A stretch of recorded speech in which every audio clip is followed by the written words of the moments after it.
students. So this is our last video of today's lecture. That is, we are going to discuss, as we discuss about microsporogenesis. So what we are going to discuss here is, that is, formation of male gametophyte. Before I start the detailed formation or detailed process of formation of male gametophyte, one thing I want to tell you, that please listen to this video very carefully. I will discuss this process step by step, because sometimes students, they get very confused about the various concept in this process, right?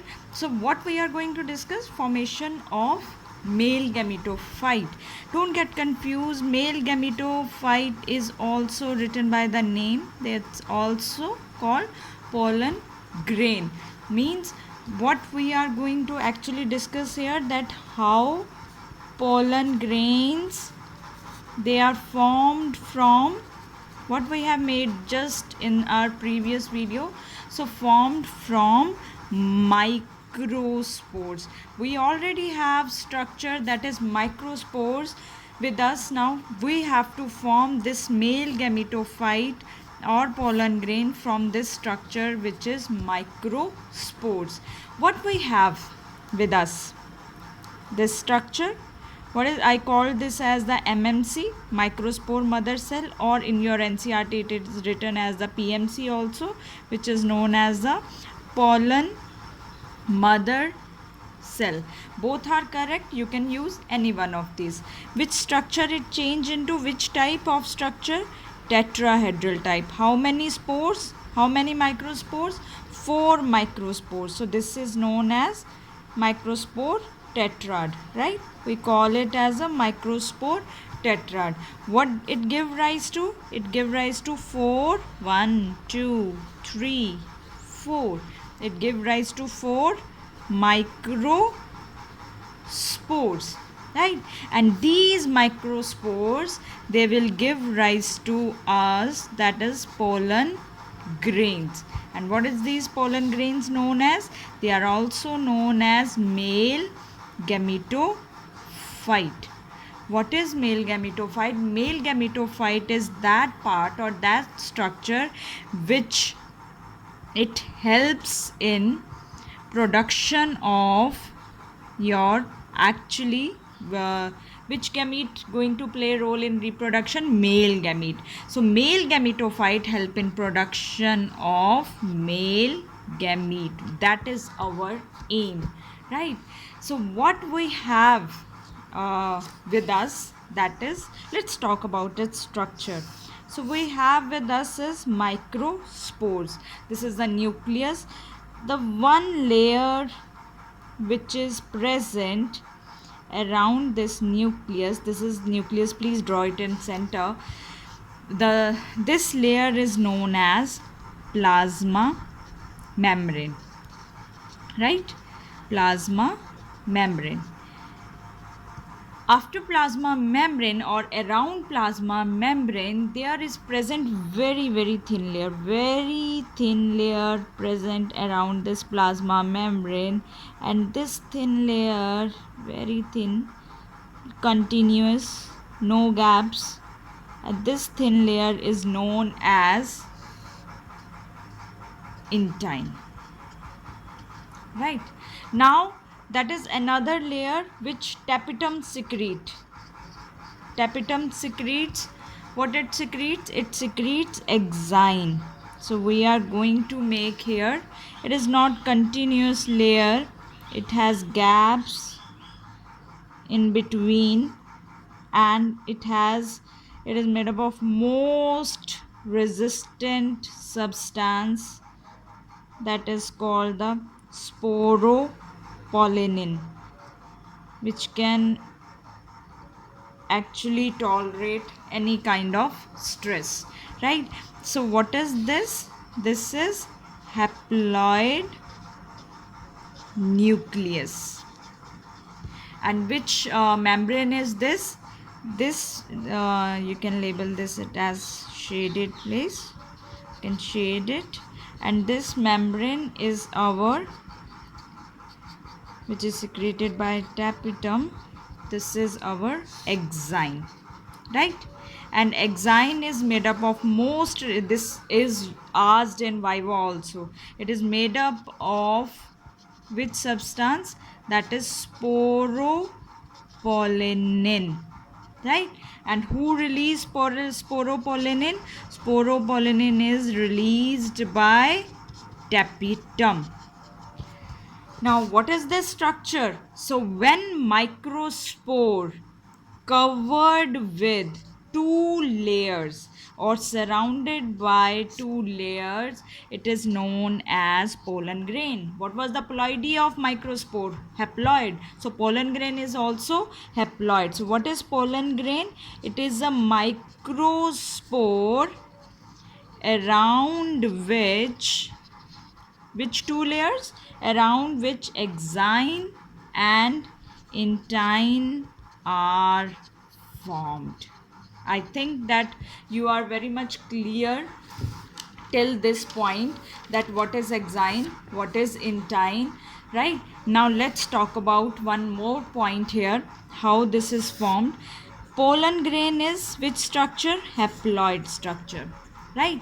So pollen grain will undergo now equational division. What is equational division? Mitosis.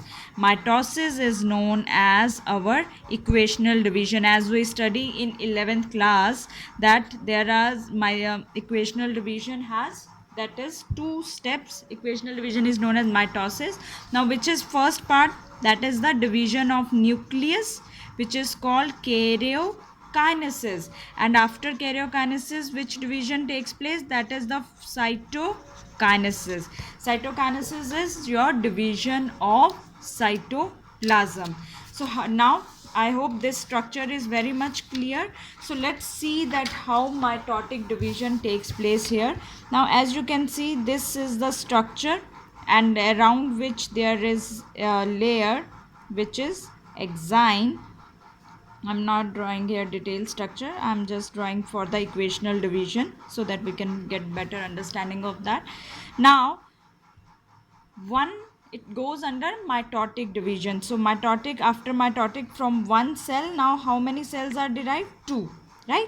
So one cell is a little bigger in size and another is little smaller in size after karyokinesis, right?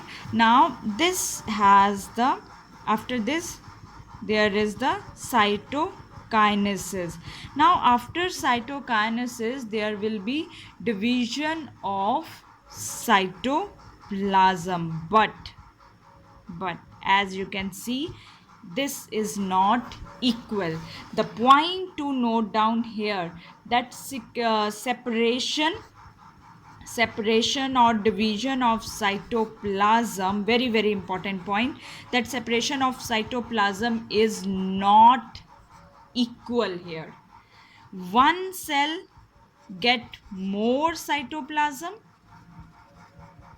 and one cell get less cytoplasm. So cell which get more cytoplasm, it is get bigger in size, and other one will be smaller in size. That is why we always draw here one larger and one small cell. That is the reason, because of the cytoplasm. Now another thing you can note down here, that cytoplasm is very very dense here. Dense cytoplasm means it is rich in nutrients. Now this layer of division, that is called callose. This is callose layer, and as you can see, there are few gaps between the exine, that is called germ pore. These gaps are known as germ pore. Now let's see what happened after this structure. What is happening after this structure? Now you can see that we have one bigger cell and one smaller cell. Now small cell, this is the small cell, this will flow inside the bigger cell, and cytoplasm will surround it and take the shape of spindle shape. Right? This smaller cell will start there after some time. This small cell, it will flows inside the bigger cell, and this cytoplasm will become now, that is the little there will be the cytoplasm, because it is small, so it will take the shape of like a spindle shaped structure. Now the cell which is larger in size, it is known as vegetative cell, and it is also known as tube cell. Why we call it vegetative cell? This does not play role in formation of male gamete. That is why we are calling it as a vegetative cell. And from here also, when like this structure, from here our pollen tube will be formed. But for now you need to understand two cells are there, vegetative and one is generative. The another cell is known as the smaller one, this is known as generative cell. Now this generative cell has almost transparent cytoplasm, and it is the main cell which give rise to male gamete. Right? So two cells we have formed, one is vegetative and one cell is generative cell. And generative cell, why it is smaller? Because it gets less cytoplasm.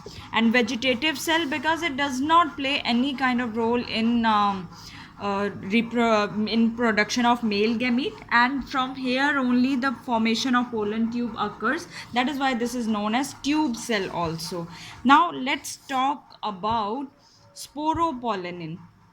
Sporopollenin's importance, why it is so important. Sporopollenin is most resistant substance. The most resistant substance which a pollen grain has, that is called sporopollenin, does not get affected by few things. What are these things? Very, very important, which are very harsh sometime also. That is temperature. It has no effect of temperature. Acid or alkaline nature, it cannot be affected by acid or alkaline medium. And enzymes.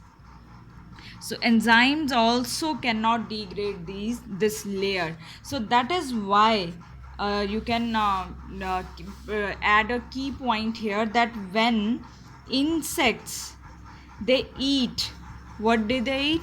They eat pollen grain, and it goes to their alimentary canal. And what is the medium in alimentary canal? That is acid. Acidic medium is present in alimentary canal. Still no affection. These pollen grains, they are not affected by the acidic medium in their alimentary canal.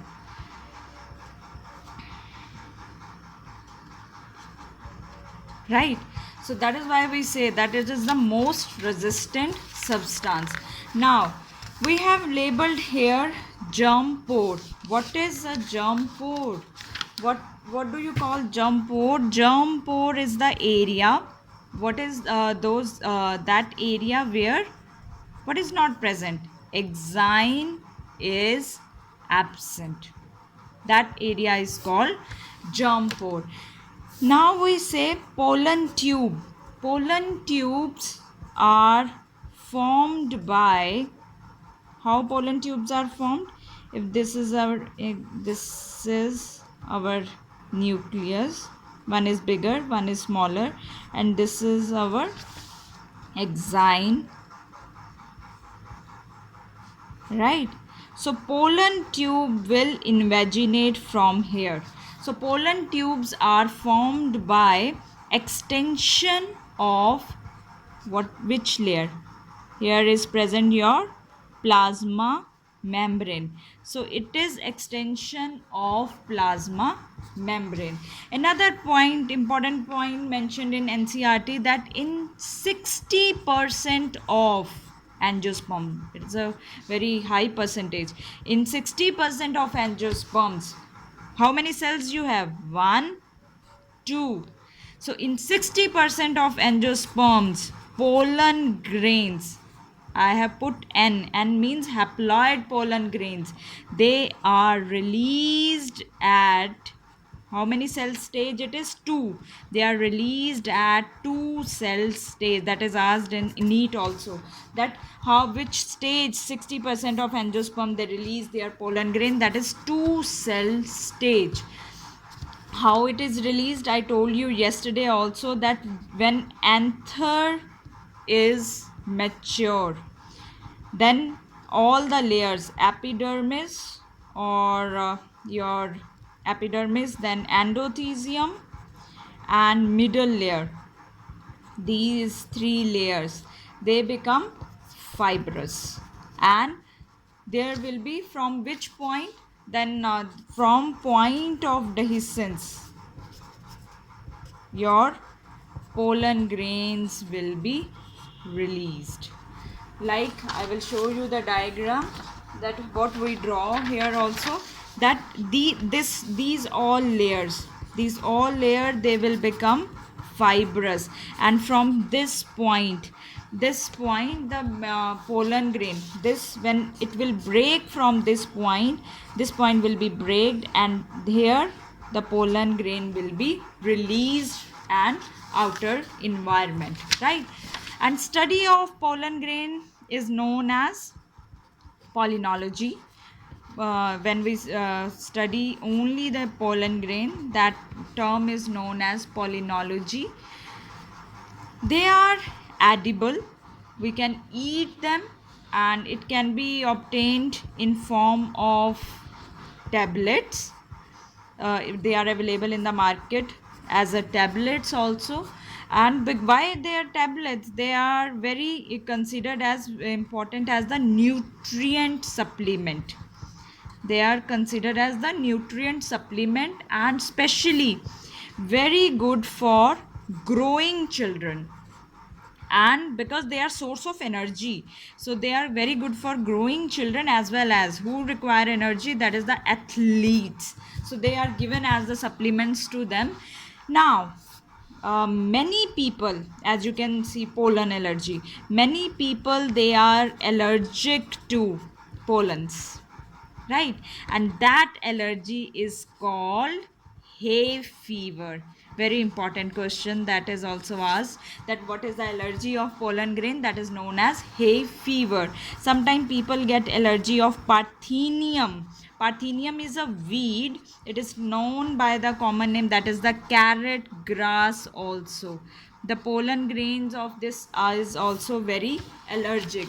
Now, as we said here, that 60% of angiosperm, they release their pollen grain at 2 cell stage. What happened to the 40%? 40% of, or even I will say less than 40%, they release pollen grain at 3 cell stage. How 3 cell stage? Which can divide. There is generative cell, right? How 3 cell stage? Suppose now this is your ovary, stigma and style, right? So when pollen grain, they reach on stigma, especially